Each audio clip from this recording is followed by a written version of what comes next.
வணக்கம் மக்களே. நான் இப்போ எதை பற்றி பேச வந்திருக்கேன்னா, மைவி3ங்கிற ஒரு ஆப்பை பற்றி. அந்த ஆப்பு சுத்தமாக செயலிழந்து 2 வருஷம் ஆயிடுச்சு.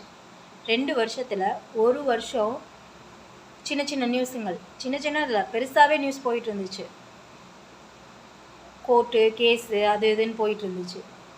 ஒரு வகையில் சரி இதெல்லாம் முடிஞ்சவொடனே நம்மளுக்கு ஒரு அமௌண்ட் நம்மளோட அமௌண்ட்டு நம்மளுக்கு வந்துடும் அப்படின்னு நிறைய பேர் நம்பிட்டு இருந்தாங்க.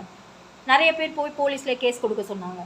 ஆனால் அவங்க என்ன சொன்னாங்க, நீங்கள் அப்படி எதுவும் பண்ணிடாதீங்க, அப்படி பண்ணினீங்கன்னா அமௌண்ட்டு ஃபுல்லாகவே முடங்கிடும், நாளைக்கு திருப்பி நம்மளுக்கு வராது அப்படிங்கிற மாதிரி நம்மளுக்கு ஒரு பிரெயின் வாஷ் பண்ணாங்க. ஆனால் இப்போ சொல்கிறேன், நம்ம போய் அப்போவே போலீஸ் கம்ப்ளைண்ட் கொடுத்துருந்தா நம்மளோட அமௌண்ட் வந்திருந்தாலும் வந்திருக்குமோங்கிற நம்பிக்கை இப்போ வருது. ஆனால் இப்போ அவங்கவுங்க பாடு அவங்கவுங்க வாழ்க்கையே இந்த மைவி3 ஆப்பை ஓட்டினவங்க அவங்கவுங்க வாழ்க்கையை சராசரியாக ஆரம்பிச்சிட்டாங்க. ஆனால் நம்ம இன்னும் சராசரியாக ஒரு வாழ்க்கையை ஆரம்பிக்க முடியல. இந்த நிமிஷம் வரைக்கும் வாழ்வாதாரத்தோடு ரொம்ப போராடிட்டு இருக்கிறோம். ஒரு 100 ரூபாவை இழந்தா கூட அதை நியாயமாக செலவு பண்ணியிருந்தா ஓகே, இதுக்காண்டி தான் நம்ம செலவு பண்ணியிருக்கிறோம், திருப்தியாக நம்ம இது பண்ணிக்கலாம்.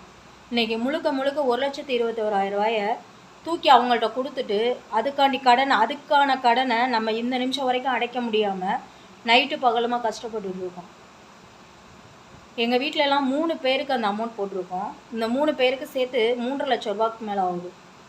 ஆனால் இந்த நிமிஷம் வரைக்கும் அந்த 3.5 லட்ச ரூபாய்க்கு அதிகமாக அதை விட பல மடங்கு கடன் ஏறி போய் இந்த நிமிஷம் வரைக்கும் அந்த கடனுக்கு வட்டி கட்ட முடியல.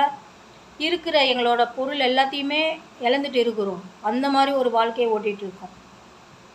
நிம்மதி போய், தூக்கம் போய், எல்லாம் போயிடுச்சு. தயவு செஞ்சு மக்களே, இதுக்கு காரணம் ஆர்பிஐ தானா? ஆர்பிஐ என்ன சொன்னாங்களாம், அவங்க சொல்கிறாங்களாம், எனக்கு ஒரு அமௌண்ட்டை கொடுங்க, நான் உங்கள் பணத்தை ரிலீஸ் பண்ணிடுறேன் அப்படின்னு சொல்கிறாங்களாம். இது உண்மையாக பொய்யான்னு யாருக்கு தெரியும்? இல்லை எல்லாருமே சேர்ந்து இது பண்ணுறாங்களாங்கிறது யாருக்கு தெரியும் சொல்லுங்கள்? முடிஞ்ச அளவுக்கு இந்த வீடியோவை ஷேர் பண்ணுங்கள். ஷேர் பண்ணி இதை கவர்மெண்ட்டுக்கிட்ட கொண்டு போகணும். கவர்மெண்ட்டை கொண்டு போனால் தான் ஏதாவது ஒரு தீர்வு கிடைக்கும்.